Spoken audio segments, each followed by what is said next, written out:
کہ آپ جانتے ہیں کہ وادی کشمیر میں رہنے والے ہم جتنے بھی لوگ ہیں ہم سب کا جو اسٹیپل فوڈ ہے وہ چاول ہے، اور چاول کی فصل کو بڑھاوا دینے کے لیے ڈپارٹمنٹ آف ایگریکلچر پچھلے بہت سالوں سے یہ کوشش کر رہا ہے کہ پر یونٹ ایریا اور پر یونٹ ٹائم ایوریج جو پروڈکٹیوٹی ہماری ہے، کیونکہ ایوریج سائز آف ہولڈنگ کم ہو رہا ہے، کہ یہ پروڈکٹیوٹی کیسے بڑھے۔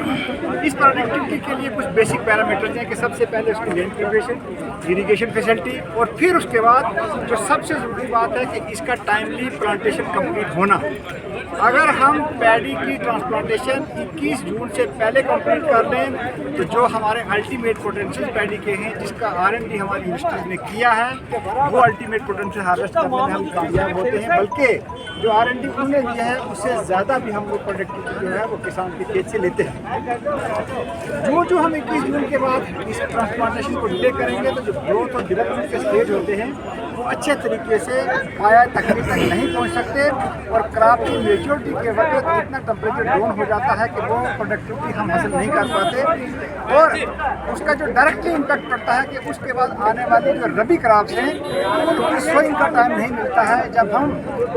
سپٹمبر اور اکتوبر کے بیچ میں ربی کراپس کی سوئنگ کر دیں تو ہمارے پاس اس کراپ کو جو گروتھ ملتا ہے، جس کی سکسیس اسٹوری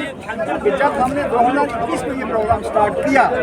تو اسی چیز کو مد نظر رکھے آپ دیکھتے ہیں کہ اسی سال پھر ربی کے بیچ میں ہم نے سرسوں کی کمپین لانچ کی، اس کو جو کنورجنس ہم نے ایک دوسرے کے ساتھ کیا کہ کراپنگ ٹائم ایڈجسٹ کیسے ہوگا، انٹر کراپنگ کیسے ہوگی، ملٹی کراپ کیسے لے جائیں گے، ایریا خالی نہ رہے۔ آج خریف کی کراپ کی پروڈکٹیوٹی جو ہے وہ نیشنل ایوریج پروڈکٹیوٹی سے 3 گنا زیادہ ہے، اور ربی کے بیچ میں ہم سب باقی کاشتکاری کر رہے ہیں۔ انہیں چیزوں کا نتیجہ ہے، چاہے خریف کمپین ہو، چاہے ٹرانسپلانٹنگ ڈے ہو، چاہے ربی کمپین ہو، چاہے ایگریکلچر کا دن ہو، یا اور دوسرے دن جن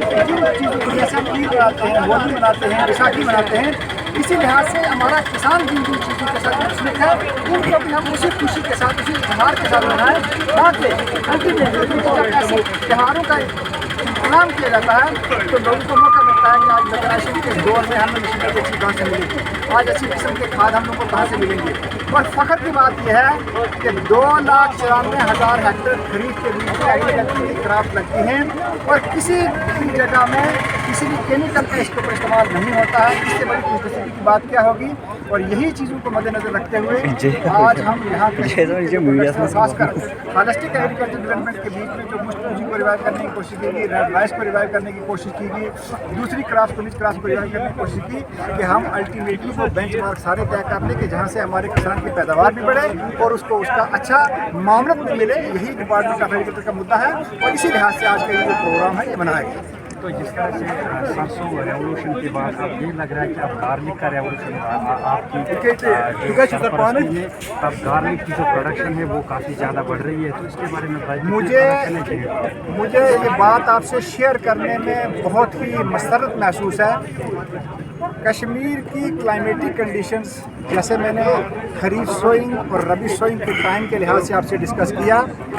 کہ اگر ہماری خریف کراپ کی ہارویسٹنگ کے بعد ٹائملی ہمارا گارلک لگ جاتا ہے،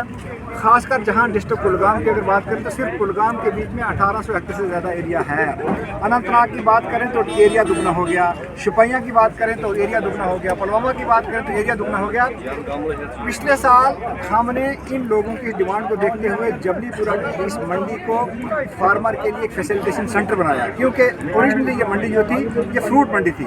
لیکن ہمارا جو فروٹ جولائی کے بعد آنا یہاں سٹارٹ ہوتا ہے، ہم نے پلاننگ مارکیٹنگ ڈپارٹمنٹ سے مل کے اس پلیٹ فارم کو استعمال کیا، اور پچھلے سال 32,000 میٹرک ٹن جو یہاں گارلک تھا وہ بیرونی ریاستوں میں یہاں سے چلا گیا۔